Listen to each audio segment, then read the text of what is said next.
जाल प्रमेय के अंतर्गत आज हम थेवेनिन प्रमेय का अध्ययन करेंगे। थेवेनिन प्रमेय क्या है, उसका कथन करना है तथा उसे सिद्ध करना है। तो थेवेनिन प्रमेय का कथन है कि इस प्रमेय के अनुसार किसी रैखिक प्रतिबाधाएं वो होती हैं जो ओम के नियम का पालन करते हैं, अर्थात V और I समानुपाती होते हैं।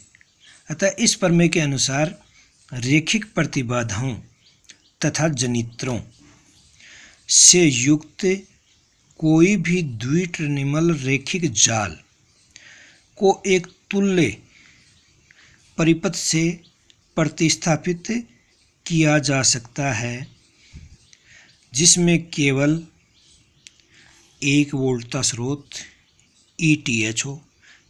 सिर्फ एक वोल्टता स्रोत होना चाहिए और उसे हम यहाँ ETH कह रहे हैं, ई थेवेनिन। वह श्रेणी क्रम में एक प्रतिबाधा ZTH हो। ETH दिए हुए जाल के टर्मिनलों को खुला रखकर उनके मध्य प्राप्त वोल्टता के तुल्य होता है तथा ZTH उन टर्मिनलों के मध्य प्राप्त प्रतिबाधा होती है, जबकि सभी ऊर्जा स्रोतों को हटाकर उन्हें उनकी आंतरिक प्रतिबाधाओं से प्रतिस्थापित कर दिया जाए। तो माना कि कोई परिपथ चित्र A जैसा है। ये कोई परिपथ चित्र है जिसमें एक वोल्टता स्रोत लगा हुआ है। Z1, Z2, Z3 तीन प्रतिबाधाएं हैं। निर्गम पर जो लोड लगा हुआ है वो ZR है। पहले पास में जो करंट फ्लो हो रही है वो IS है तथा दूसरे पास में जो करंट फ्लो हो रही है वो IR है। इसका जो तुल्य थेवेनिन परिपथ बनाएंगे, वो तुल्य थेवेनिन परिपथ कथन के अनुसार सिर्फ एक वोल्टता स्रोत होना चाहिए ETH, उसके श्रेणी क्रम में एक प्रतिबाधा होनी चाहिए ZTH। तो AB सिरों पर ETH ZTH हो गया और इधर ZR लग गया। अब यदि हम परिपथ चित्र A की बात करें तो इसमें दो पास हैं। एक पहला पास है जिसमें वोल्टता स्रोत लगा हुआ है और दूसरा पास है जिसमें कोई स्रोत नहीं लगा हुआ है। चूँकि जिसमें स्रोत लगा होता है वो सक्रिय पास होता है। चित्र A में एक सक्रिय पास है तथा दूसरा निष्क्रिय। एक जाल के निर्गम पर लोड प्रतिबाधा ZR है। माना सक्रिय पास में लूप धारा IS जिसमें स्रोत लगा हुआ है उसमें धारा IS फ्लो हो रही है तथा निष्क्रिय पास में लूप धारा IR है।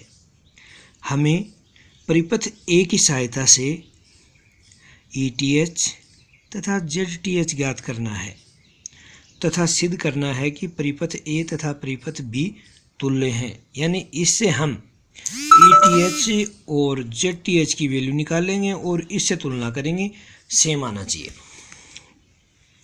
तो परिपथ चित्र 1 से प्रथम पास के लिए धारा का समीकरण लिखें तो Z1 से IS फ्लो हो रही है, Z3 से भी IS फ्लो हो रही है, Z3 से IR भी फ्लो हो रही है, लेकिन उसकी डायरेक्शन अलग है तो वो घट जाएगी। तो Z1 IS plus Z3 into IS minus IR बराबर E। इसे हमने दे दिया समीकरण नंबर 1। तथा दूसरे पास के लिए IR है वो Z2 ZR Z3 से फ्लो हो रही है, तो Z2 plus ZR plus Z3 IR minus Z3 IS, क्योंकि IS वो IR के अपोजिट डायरेक्शन में है तो घट जाएगी, बराबर 0 समीकरण नंबर 2। तो समीकरण 1 से Z1 प्लस Z3 IS बराबर E प्लस Z3 IR, जिससे IS यानी प्रथम पास में जो करंट फ्लो लूप धारा हो रही है फ्लो, वो हो जाएगी E plus Z3 IR upon Z1 plus Z2। इसको हमने समीकरण नंबर 3 दे दिया है। अब समीकरण 3 की सहायता से IS का मान समीकरण 2 में रखेंगे। समीकरण 2 था ये Z2 plus ZR plus Z3IR minus Z3IS। इसमें हम IS का मान रखेंगे। तो Z2 plus Z3 plus ZRIR minus Z3IS की जगह ये वैल्यू रख दी E plus Z3IR upon Z1 plus Z2 बराबर 0।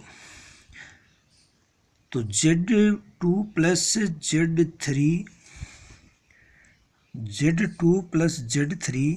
प्लस ZR माइनस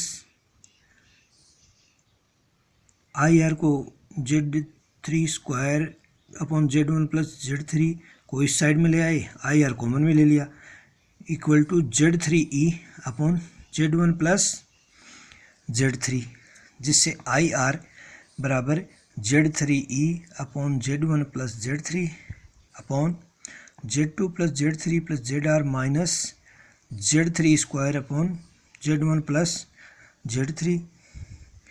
ZR को अलग से ले लिया, Z3E upon Z1 plus Z3 upon Z2 plus Z3 minus Z3 square upon Z1 plus Z3 plus ZR। इसको सोल्व किया तो IR की हमें जो वैल्यू प्राप्त हुई, IR बराबर Z3E upon Z1 plus Z3 upon Z2 plus Z1 Z3 upon Z1 plus Z3 plus ZR। यहाँ पर ZR को अलग रख रहे हैं, इसे समीकरण नंबर दे दिया 4। अब यदि परिपथ A में निर्गम टर्मिनल खुले रख दिए जाएं, अर्थात AB को खुला छोड़ दें, ZR को हटा दिया जाए, तब A और B के मध्य जो वोल्टता होगी इस परिपथ चित्र में, यदि ये दोनों हटा दें, A और B से ZR हटा दें, तो जो A और B पर वही वोल्टता होगी जो Z3 पर होगी।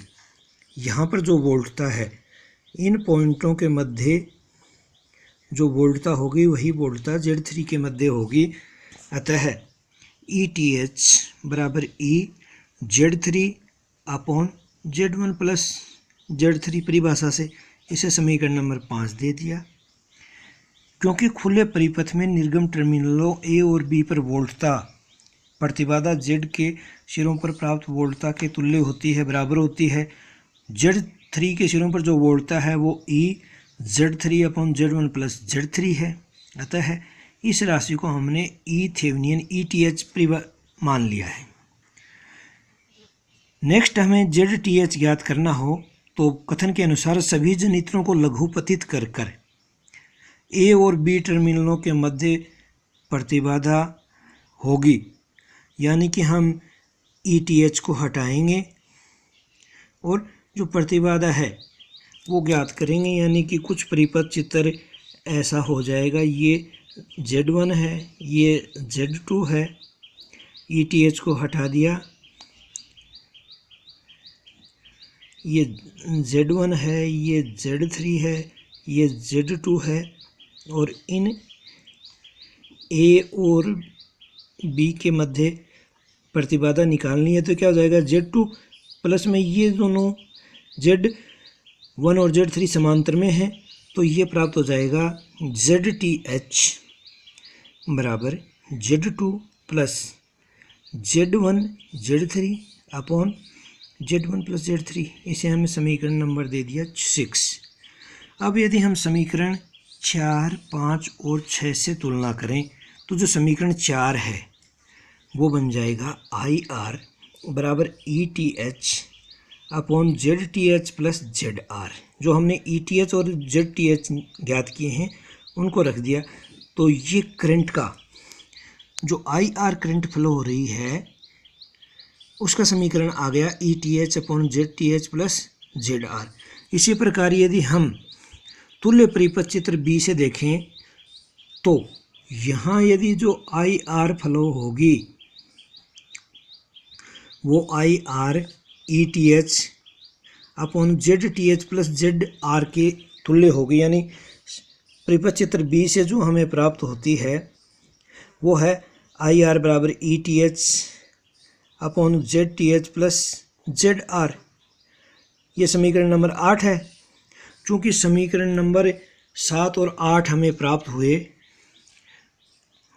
वो दोनों इक्वल हैं, बराबर हैं।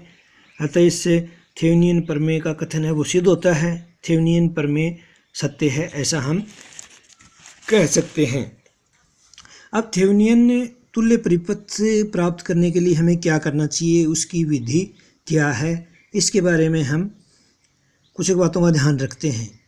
तो सबसे पहले जिन दो टर्मिनलों के मध्य थेवेनियन तुल्य परिपथ प्राप्त करना है उनके बीच से लोड हटा दीजिए।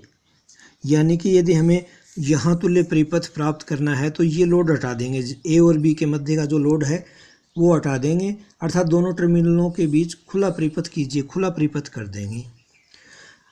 इन दोनों खुले टर्मिनलों के बीच वोल्टता प्राप्त करें। अब ये जो खुले टर्मिनल हैं इनके मध्य वोल्टता प्राप्त कर देंगे, इसे थेवेनियन